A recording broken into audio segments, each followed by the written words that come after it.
Hey there, I'm Maddie Gardner at the WBTV News Now desk. Right now we are waiting on a press conference with Charlotte-Mecklenburg Police. They are giving an update on a sad story over the weekend. A CATS bus driver shot and killed. We now know the name of that driver, Ethan Rivera. He was 41 years old, and police say he was shot and killed uptown over the weekend when someone fired into his bus. This happened on Friday night. Once again, CMPD is set to give an update any moment now. We are waiting on that press conference to begin, but we have heard from people who rode the bus, who rode Rivera's bus, and they said he was always happy. He was always speaking to people who got on board. So the community is mourning this afternoon. We saw earlier today a memorial start to be put up in uptown Charlotte. This is video from over the weekend, as well as images of Rivera that we have gotten in the last few days. Charlotte-Mecklenburg once again investigating and expecting an update here at any moment now.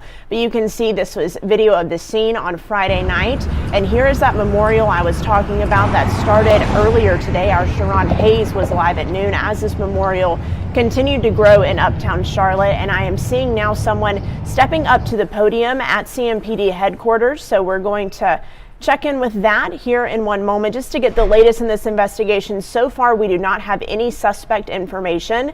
So we are going to hear from Charlotte-Mecklenburg Police, and we will go to that press conference now.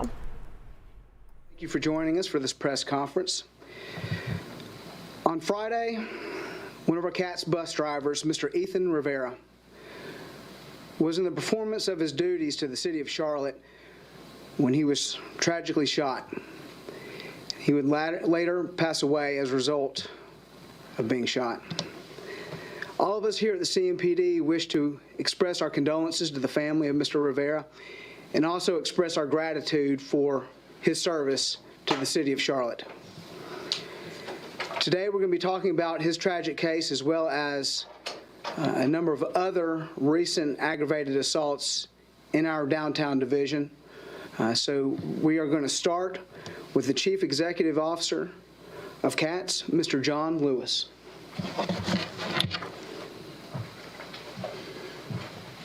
Thank you, Lieutenant. When CATS bus operator Ethan Rivera clocked in for his shift on Friday, February 11th, no one knew it would be his last. Mr. Rivera was a public servant and had been a part of the CATS family for just over 1 year. Ethan came to us during the height of the pandemic, and that speaks volumes to his character and his work ethic. But more than that, Ethan was a loving son, brother, and father. And unfortunately, he was the victim of a tragic and senseless act of violence. No words can express the depth of this tragedy and the impact that it will have on Ethan, his family, his friends, and the CATS family. We grieve with his family.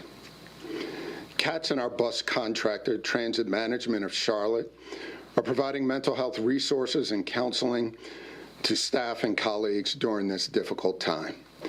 And we thank our riders and community members for their outpouring of condolences. Thank you.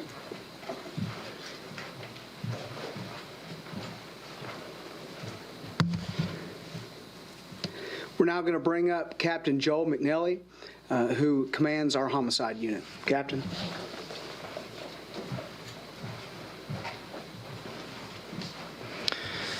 Good afternoon. As Lieutenant Fishback shared with you, at about 9:30 on Friday evening, we received calls of a shooting in the 500 block of West Trade Street. And there we discovered that there had been a road rage incident involving a private vehicle and a CATS bus. And that incident resulted in the bus driver, Ethan Rivera, being shot and critically wounded. Because of the nature of his initial injuries, we immediately brought in our homicide team to work this investigation. And those detectives have been working tirelessly and since Friday, trying to solve this senseless crime. This continues to be an open and active investigation, We're working very closely with CATS, and we've had their full cooperation in everything that we've been doing. We're hoping in the next day or so to be able to release some more specific details about the suspect vehicle, and hopefully some photos or video to go along with that. But what we want you to know today is that any little piece of information that you may have, if you were downtown Friday night around 9:30, if you saw something, we need to know that information. We need you to call Crime Stoppers, 704-334-1600. There's no piece of information that's too small. Every little thing, anything you know might be the little piece that helps us solve this tragic crime. If you'd like to speak directly to a homicide detective, you can call our TIPS line, and that number is 704-432-TIPS. Crime Stoppers calls can be made anonymously, but if you do want to speak directly to a homicide detective, you can call that TIPS line. As additional information comes to light, we will be putting that information out through our Public Affairs Office. Thank you.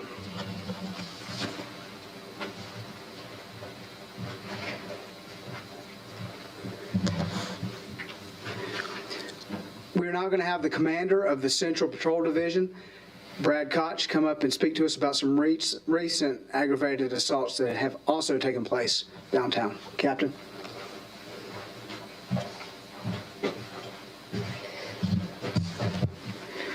Thank you, Steve. Unfortunately, the homicide of Mr. Rivera is not the only case of road rage leading to violence in the last week in the Central Division. 4 of our 6 recent aggravated assaults in the Central Division, including the homicide of Mr. Rivera, have been the result of road rage. Now, these other cases involve individuals shooting paint guns or BB guns or simply pointing a firearm at another driver. The victims in these other cases were not injured as a result of these crimes, but we can all agree that these types of actions and the outcome of these actions could have been much worse. Central Division detectives and officers, as well as every member of this department, will continue to work to reduce the amount of road rage that is going on the streets of Charlotte. In fact, since 2020 to 2021, we have seen a relative increase of about 10% in terms of calls for service involving road rage incidents on our roadways. Now, each of these cases, every single one of these could have been prevented. While there's no indication that any of Mr. Rivera's actions led him to becoming a victim, our community members can help prevent road rage incidents from escalating into violence by following a few very simple, safe tips. Do not engage in arguments with other motorists. It is simply not worth it. Do not engage in aggressive driving. Do not engage in retaliatory driving. Make sure you are aware of your surroundings, and most importantly, be courteous and treat others with a little bit of grace. Thank you very much.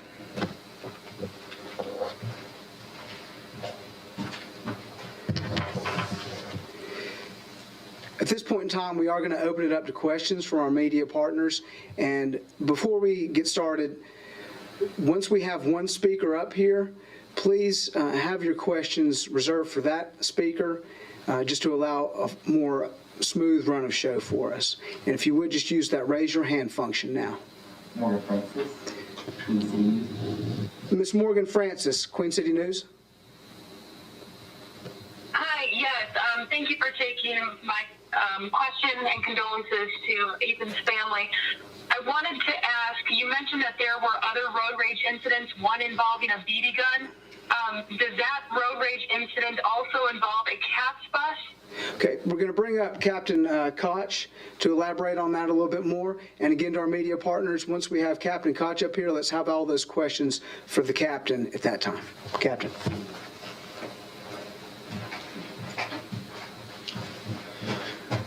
Morgan, no. The only incident involving a CATS bus was the incident involving Mr. Rivera today. The other incidents that I discussed and mentioned in the Central Division involved unsuspecting citizens, people walking down the streets when people took umbrage with that and either shot BB guns, paintball guns, or pointed firearms at our citizens.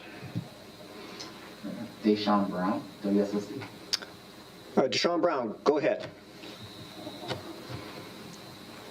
Good afternoon, Captain. I wanted to ask what information you have at this point regarding the circumstances before the shooting.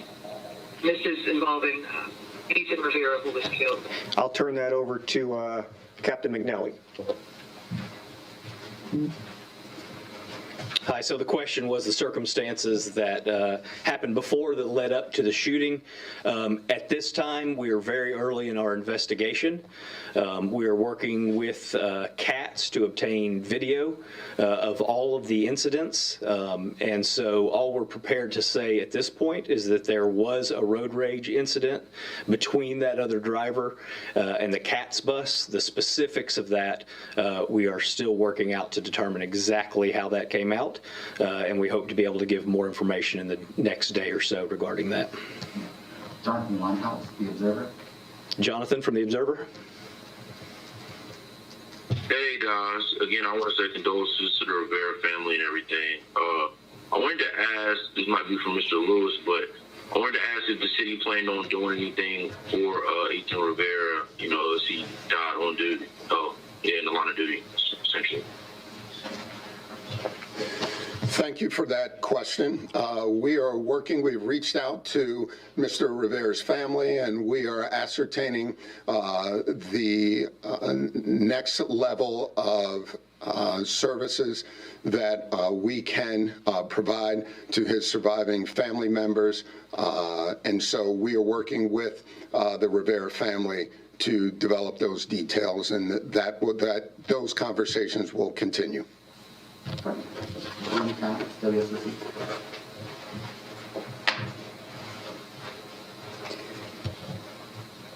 Glenn Counts, how are you, sir? Doing okay. How are you? Doing well, sir. I wanted to ask, and certainly not to blame Mr. Rivera in any way, but can you state whether he engaged with the suspects in any way? If he honked the horn? Was there any kind of an argument or anything like that? Well, and I can field that question.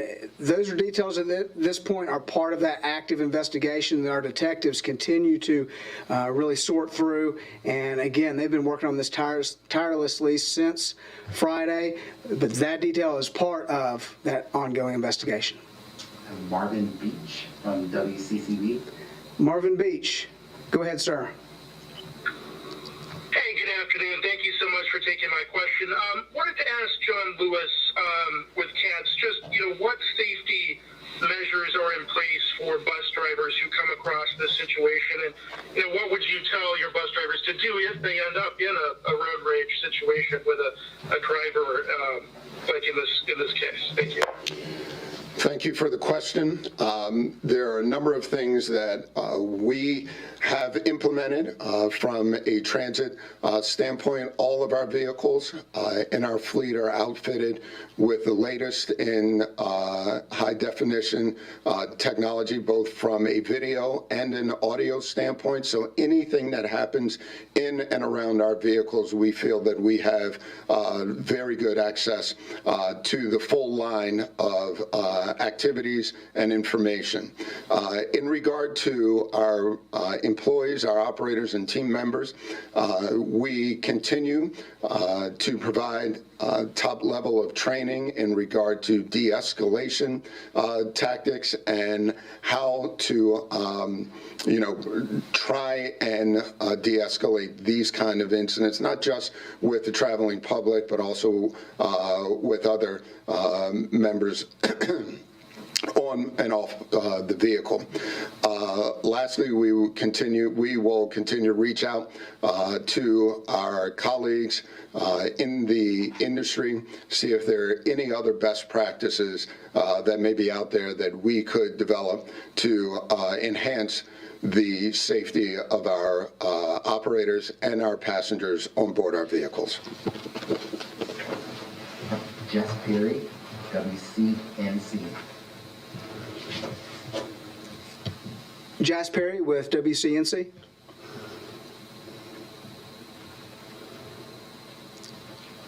Okay. I have Sarah from WFA. Sarah with WFAE. Thank you. Good afternoon. I was wondering, this is a CATS question, so maybe for Mr. Lewis. Is there data available on how many of these kinds of instances and acts of violence are recorded against CATS drivers? Do you all keep track of that kind of data? Is that public information that we could have as far as seeing if this violence is increasing over the years? Just kind of wondering if you track it and how you track it.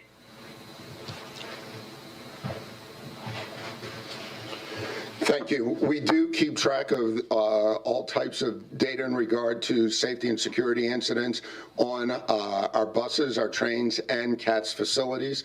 That is something that our communication staff could get you that information. If you would be so kind to reach out to our staff, we'll make sure that we get you the information that you're looking for. Deshaun Brown, WSOC. Ms. Brown, WSOC.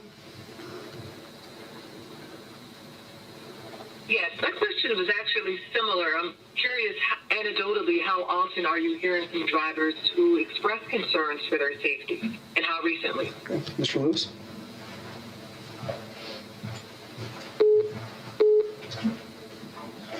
So I think there are several facets of that question. Number one, over the last couple of years, we've been dealing with the issues surrounding the pandemic.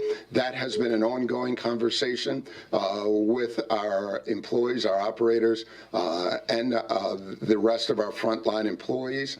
But unfortunately, violence in regard to our bus operators is not a new issue. It's not a new issue for CATS, and it's not a new issue for public transit. One of the things that over the last couple of years, working with our bus operators, we have installed barriers in the operator cab. Now, those barriers are not bulletproof, but it is an added layer of protection that helps give operators a sense of security from some types of physical altercations that may occur on board the vehicle. As I mentioned earlier, we will continue to reach out to our colleagues in the industry to search out and see if there are any other best practices or technologies that we could implement here in CATS. The safety of our operators and our passengers is our #1 priority. I'm going to try Jess with WCNC one more time. Jess, we're going to try you again with WCNC. Hello, thank you for that. For Mr. John Lewis, I just heard about the use of undercover cops in the past, or I don't know if there's something that's being done. Is there any plans to, if it's not happening now, to have law enforcement, on buses, or to increase law enforcement in the, working in the surrounding bus area and so forth? And if you're also using undercover cops on buses? That's my one question. And second question, did CMPD's real-time crimes division capture the shooting on video from any cameras in the streets of Uptown? That's my second question. Okay, and I'll speak to your second question first, then we'll bring Mr. Lewis up here. So In reference to the Real-Time Crime Center, as we've spoken about in previous messages to our community members, there are a number of cameras throughout the jurisdiction, and that is something that the Real-Time Crime Center is constantly monitoring. But again, in this particular case, we're so early on in the investigation, and these detectives are working hard to try to do their due diligence to uncover every rock. You know, those are details of the case that we're not going to get into as of yet, and those detectives keep looking into. Mr. Lewis will bring you up with that first question.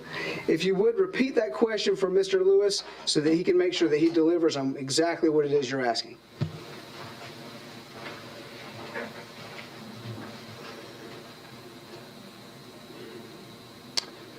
May I ask that the questioner repeat the question? Hello, yes. I was wondering if undercover cops are being used on buses. If not, is there any plans to add or increase law enforcement on buses, or at the center, or anything like that? Thank you. So CATS does employ, we contract with a third-party private provider, G4S, which provides security, both armed and unarmed security for our transit services and facilities. We also employ several CMPD officers to help add additional resources from a security standpoint. We also have relationships with the county sheriff's office in that regard.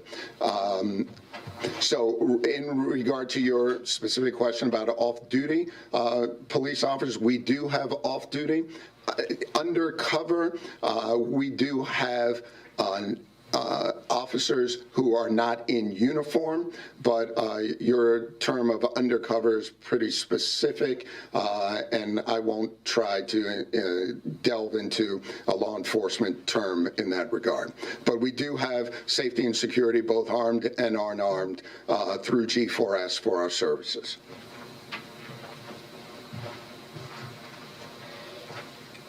And I just want to add that leadership from the CMPD has a great working relationship with Mr. Lewis and his teams there. And so the CAT system is also an area that the CMPD is charged with protecting as well. And again, I thank Mr. Lewis for that ongoing relationship that we have with them. We do have one remaining question. Jonathan Limehouse, The Observer. Mr. Limehouse with The Observer. Hey, I wanted to know how many passengers were on the bus at the time of the shooting, possibly. And that's information that we've previously put out in our media releases. We did have a number of 4 people who were passengers on the bus, and none of those persons were injured. Okay. All right. Thank you, everyone, for participating and, as always, helping us navigate through COVID-19 with this virtual press conference as we try to continue to reach the community in these times. Thank you.